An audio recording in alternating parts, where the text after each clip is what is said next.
courage is contagious. It just takes one person in a room to say, wait a minute, I disagree with that. And then others are like, you know what? I do too, but I was afraid to say anything. I just want to ask you on a personal level, what has you maybe anxious, maybe a little intrigued, maybe even concerned about this midterm election in particular? Well, thank you for asking, Kirk. You know, Concerned Women for America is the nation's largest public policy women's organization. We're unapologetically pro-life, pro-family. We're Christian women. We love our country. We love God. We love our families. And American families are in this situation because of inflation, in which they're having difficulty paying their bills, putting gas in their car to go to work. And as they sit down at the table, and by the way, statistically, women tend to be the ones who do that every day, every month. And it's becoming more and more of a struggle. So I am very concerned, certainly, about the economic issues, the struggles of American families, but also the moral trajectory of our nation.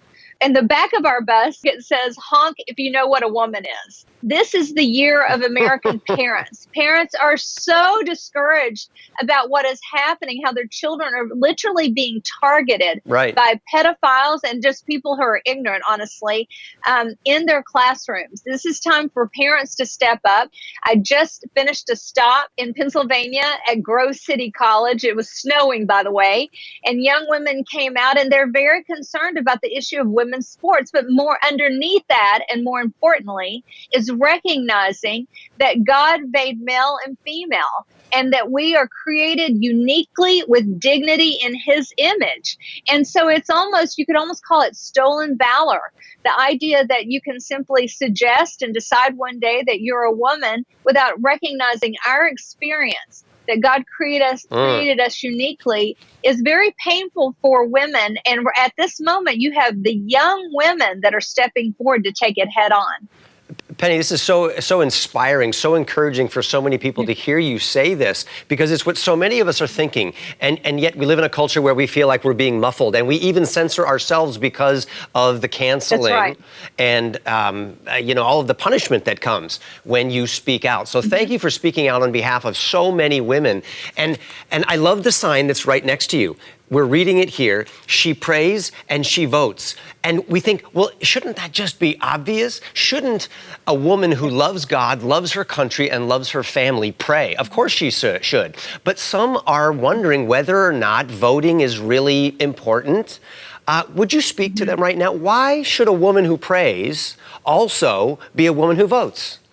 I truly believe that it is your duty as a believer to work to pick godly leaders and to protect religious freedom. So if you are a pastor, or you're a believing Christian woman who just wants to be left alone, right? And often that's how we feel. Just leave us alone and let us raise our families and support our families. But that's not how it works anymore. The world will no longer just leave you alone. In fact, now you must agree with what they're saying and what they're teaching your children, or be canceled, or in some cases, perhaps even lose your job. We have teachers all over this country that are facing that in school systems, and there's lawsuits all around, and we're winning.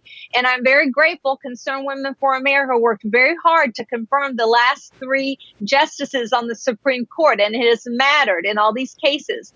In fact, we have more religious freedom cases coming forward in this next term.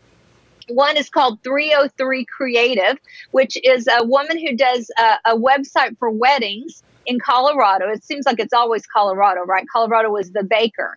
And she has been harassed by her government because she only wants to do traditional weddings.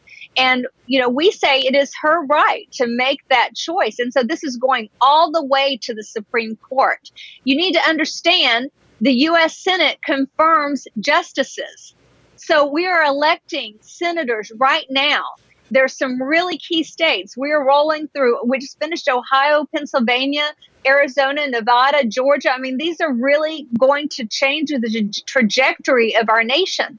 And if believers don't vote their values, then we lose. and we are going to reap what comes with that.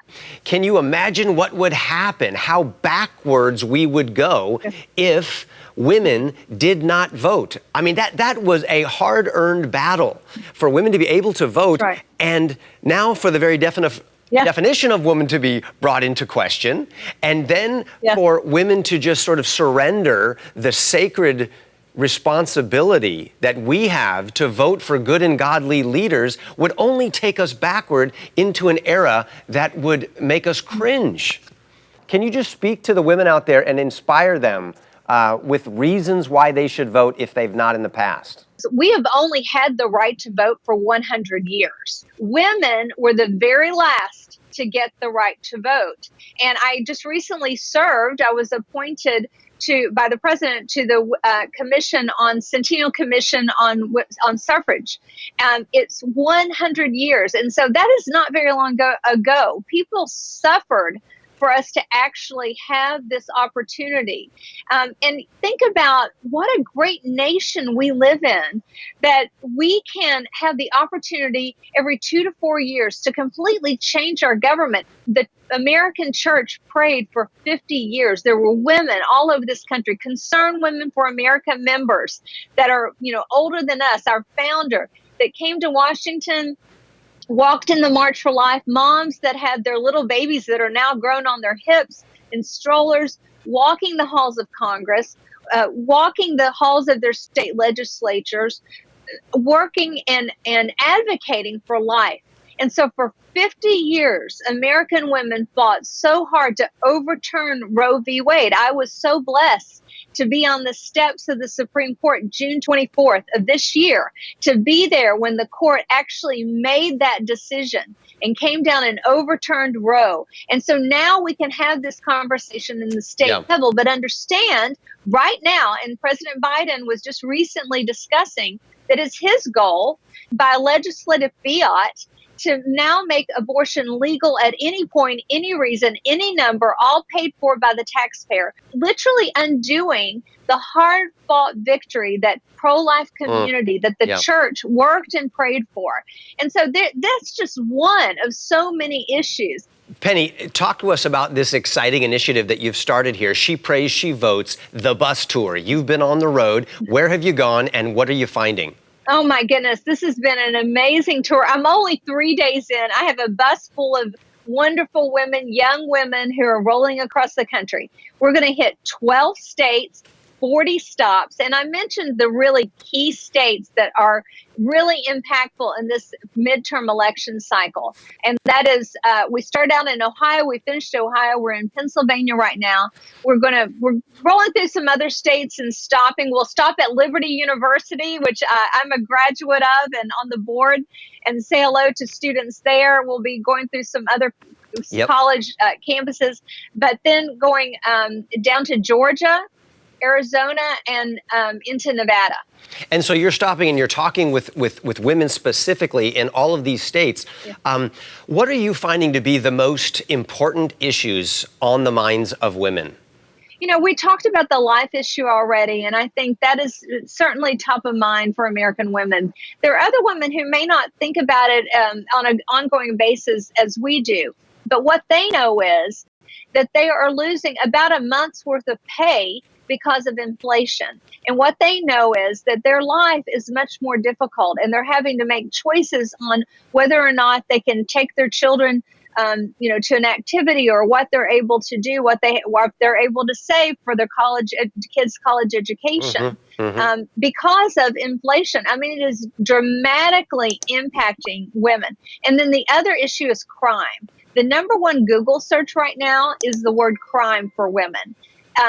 We're seeing an increase, and the issue of security and safety is always at the top of mind for American women.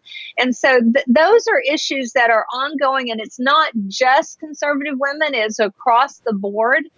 We have seen in just the last few days a New York Times poll that came out that shows that women in September swung from being 14 points in favor of Democrats to 18 points in favor of Republicans. That's a 32-point swing. That is enormous. And so what you're seeing happen as women realize that all the horror stories, the lies, frankly, that the abortion industry told and said that women could not receive health care, that women would not be treated for ectopic pregnancies, all those things are becoming clear, and they're realizing that actually isn't true. And sadly for me, when you wake up in the state of New York or California, nothing changed for you. Of course, we need to advocate for life in every state, but the reality is true for them. And so the people that were so concerned, independents, about perhaps that issue now realizes, my well-being and the well-being of my family is the thing that I care the most about. And so we're seeing a real change, a real trend in which independent women are voting for conservative. Where are women finding hope with the economy being the way that it is right now? Well, I think you hit it. That it's true that, we have pretty much overall 8.8% inflation. That's basically a month's pay. So think about that, right? For maybe you and I, it's difficult, but it's not life-changing. But there are people, and again, I mentioned this, I experienced this growing up, where you go through the grocery store line and the cashier's ringing up your food, and all of a sudden you're surprised by the amount because you realize you don't have enough money to pay for it. And that means you got to put things back, and you're standing there with your face blazing and your cheeks blazing because you're so embarrassed, and perhaps know somebody behind you in a small town.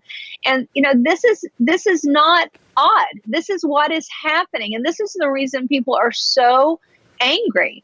It directly impacts people who are middle class families head on, and it is something that they are working through. And the American people are strong, and they are faithful, and they are working hard. But what they know is they are not as well off as they were a couple of years ago. That's right. And even in the last year, things have gotten worse. And so they understand, no matter what the politicians tell them and what they're saying they need to believe and what their children need to agree to in the classroom and whatever pronoun that you're supposed to use, they know that that is not true, and they will not bow to a false reality. So it is clearly a top of mind issue for families, and they are voting on it. And it doesn't matter if you're conservative or liberal on this. They know what is impacting them, and they want a better life, and they're not just going to go along to get along. We talked a little bit about Roe versus Wade being overturned at the national Supreme Court level. Where I live in California, you get the sense that this has just poured gasoline on the fire, and you see people angry, and they're saying that rights are being taken away. Yet you're traveling around the country with your bus tour, She Prays, She Votes. Are you finding that what happened at the Supreme Court is angering people, or is it energizing the good women of America? Well, and I agree that in California, maybe it's an issue that they want to discuss, but the truth is they're realizing, sadly for me, that nothing changed for them, because the state law still allows abortion up till birth. And Governor Newsom would like to actually have abortion tourism in your state, where they literally pay people to come in and have an abortion in your state from a state that has stricter abortion laws. So, but what I'm hearing around this country is that faithful women are grateful that they worked so hard and they prayed to protect the least of these. They understand, and the case in Mississippi was about a 15-week ban. That was the Dobbs decision. And it had to do with, at 15 weeks, a little baby girl in her mother's wombs has a beating heart, has all her major organs, has fingernails and toenails and eyelids, and can feel pain. And so it is a human rights violation to dismember her and to hurt her in the womb. And so the people in Mississippi said, this is our law, and we're going to stand behind it. And it went all the way to Supreme Court. And the Supreme Court had to overturn Roe, because Roe, and then together with the Casey decision, said that no state could prohibit abortion pre-viability, and recognize viability is all the way up into 24 weeks. I mean, think about how far along you have children, how far along, how pregnant your wife was at 24 weeks, way into the second, almost third trimester. There was no ability for a state to limit abortion before the overturn of Roe. And so now states can make that decision. We're free to make that decision. About 24 states have. They have much more prohibitive laws and much more protective laws of life.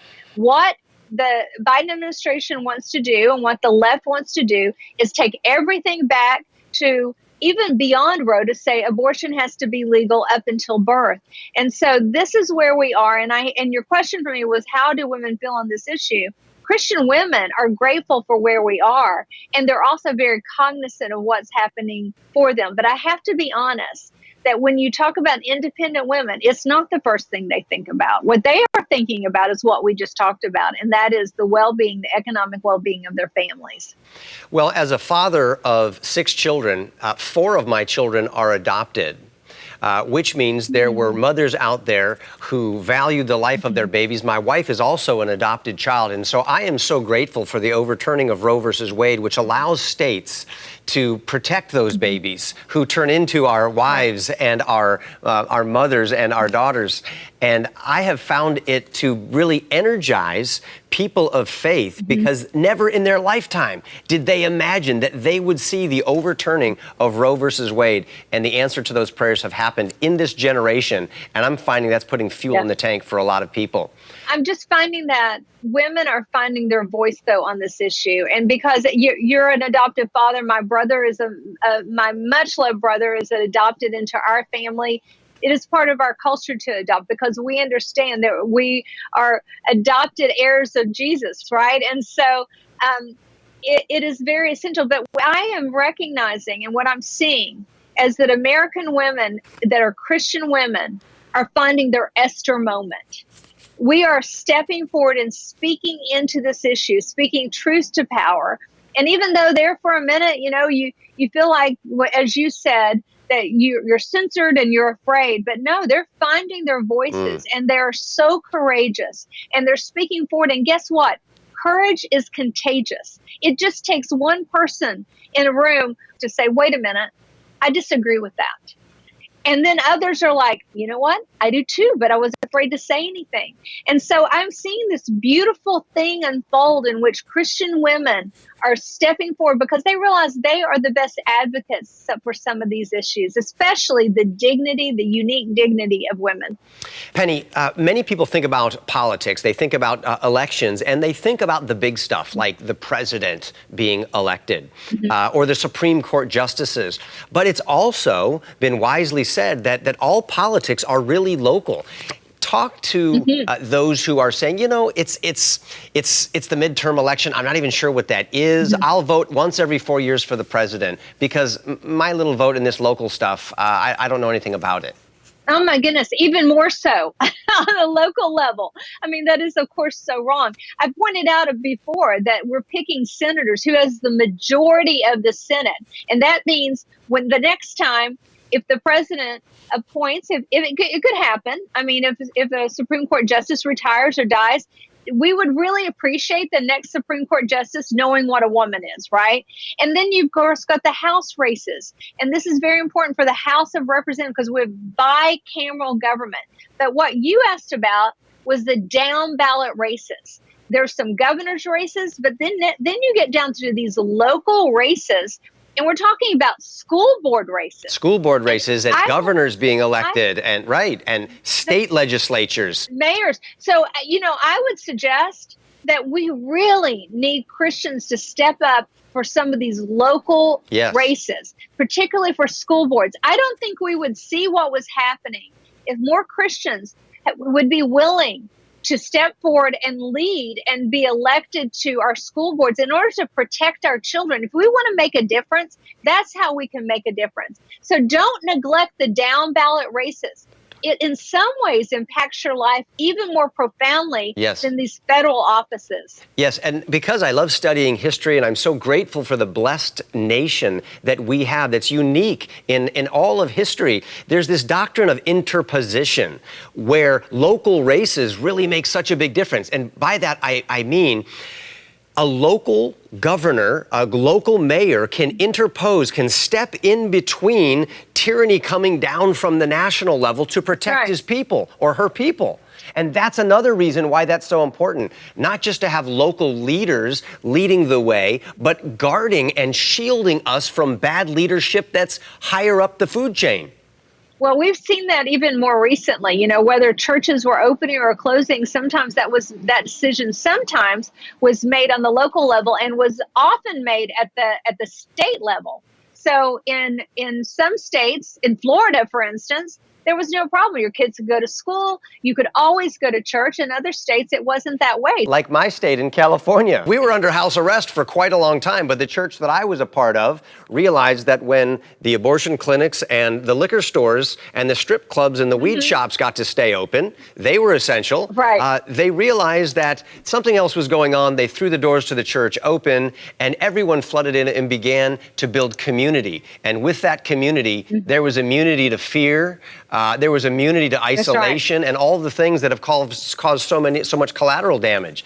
And that's right. because of local leaders, whether it's a governor or whether it's a mayor. Maybe it's a local sheriff or just the pastor or the school board in your community. Well, that's right. It's 100% essential that you, again, make sure that you become educated on the issue. And again, there's all kinds of organizations to help you with that. Concerned Women for America has lots of information. But make sure you vote all the way down the ballot and make sure that you are affirming and voting for leaders who will protect your freedom and protect your family. Hey, thanks for watching my interview with Penny Nance. Please like, subscribe, and ring the bell so you never miss another episode. And if this video made an impact on your life, share it with a friend so others can enjoy it. And then drop a comment so our community can celebrate together.